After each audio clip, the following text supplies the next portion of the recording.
Georgette के fabric को मैंने पहले 4 फोल्ड में कर दिया है।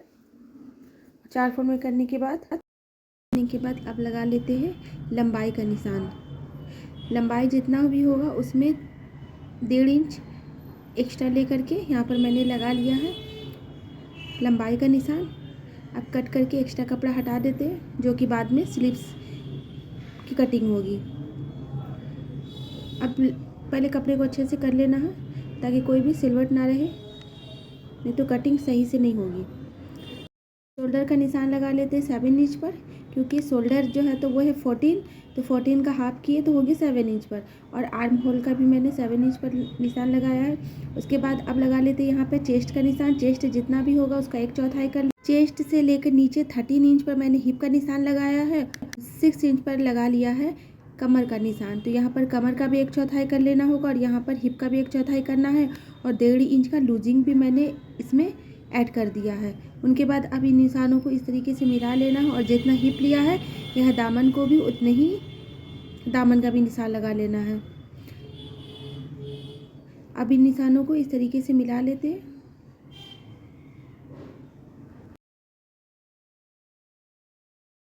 होल के पास गोलाई से शेप दे देना है। उसके बाद यहाँ पे लगा लेते हैं गले का निशान।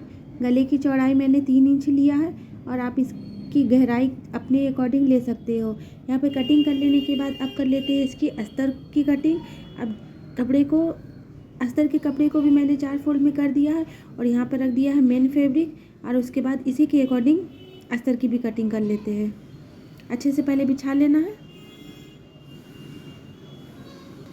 और अगर अभी तक आपने मेरे चैनल को सब्सक्राइब नहीं किया तो प्लीज़ फ्रेंड्स मेरे चैनल को जल्दी से सब्सक्राइब कर लीजिए। अस्तर और मेन फैब्रिक को अटैच कर लेते हैं, सिलाई कर देते हैं इसके ऊपर। इस तरीके से पहले मेन फैब्रिक और अस्तर को रख लेना है, उसके बाद इसको सिल देना है। पहले इसको सही से कर लेना है, इस तरीके से किनारे किनारे में इसकी सिलाई करके इसको अटैच कर देना है। अब कटिंग कर लेते हैं इसकी स्लीव। इसके लिए मैंने यहाँ पर कपड़े को 4 फोल्ड में कर दिया है। अब इसकी लंबाई मैंने ली है 22 इंच और ये बन करके आएगा 21 इंच का। और इसकी चौड़ाई ली है मैंने 10 इंच इसकी चौड़ाई है। अब यहाँ से एक निशान लगा लेते हैं 3 इंच पर और उसके बाद अब इसको इस तरीके से शेप दे देना है। इस तरीके से गोलाई में आर्म होल का शेप दे देना है। उसके बाद यहाँ पर जितना मोहरी रखना है उसी के अकॉर्डिंग मोहरी का भी मैंने निशान लगा लिया है और 1.5 इंच जैसा लूजिंग दे दिया है, जो कि सिलाई का मार्जिन में भी चला जाएगा। और बीचों बीच एक कट लगा दिया है। देखिए यहाँ पर मैंने अस्तर को अटैच कर दिया है मेन फैब्रिक के साथ। अब इसके गले की भी कटिंग कर लेते हैं फ्रेंड्स। तो गले की यहाँ पर मैंने 3 इंच पर चौड़ाई का निशान लगाया है और इसकी गहराई आप जितने भी जैसे भी रख सकते हो। तो यहाँ पर मैंने कुछ इस तरीके से शेप बनाया है गले का। और आप कर लेते हैं गले की कटिंग। ये फ्रंट गला बनेगा फ्रेंड्स और गोल गला मैं बनाऊंगी इसका बैक गला। और उसके बाद यहाँ पर देखिए मैंने इसी के अकॉर्डिंग गले की पट्टी भी कट कर ली है। पट्टी को इस तरीके से सीधे साइड में रखना है और सिलाई कर देना है। तो यहाँ पर देखिए मैंने दोनों गले को बना लिया है। अब इनके कंधों को भी जोड़ देते हैं। कंधों को जोड़ लेने के बाद अब यहाँ पर फिटिंग का निशान लगा लेना। फिटिंग का निशान में सिलाई करते हुए नीचे हिप तक लेकर के आना है, यानी कि यहाँ तक, और सिलाई यहाँ पे रोक देना है। दोनों साइड में सेम इसी तरीके से करना है, क्योंकि वहाँ पर चाक फिर बनेगा। हिप के पास मैंने सिलाई करते हुए लेकर के आया है। अब कपड़े को इस तरीके से कर लेते हैं और अब यहाँ पर चाक को भी फोल्ड कर देते। तो नीचे से सिलाई करते हुए चाक में लेकर के आना है और हिप तक लेकर के आना। और उसके बाद दूसरे साइड भी चाक इसी तरीके से बना लेना।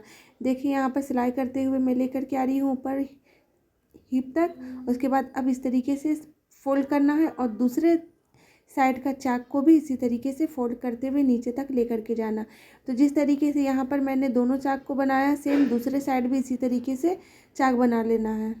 उसके बाद नीचे दामन को भी फोल्ड कर देना है इस तरीके से। अब स्लीव्स को ले लेते हैं। उसकी मोहरी को पहले मैंने फोल्ड कर दिया है।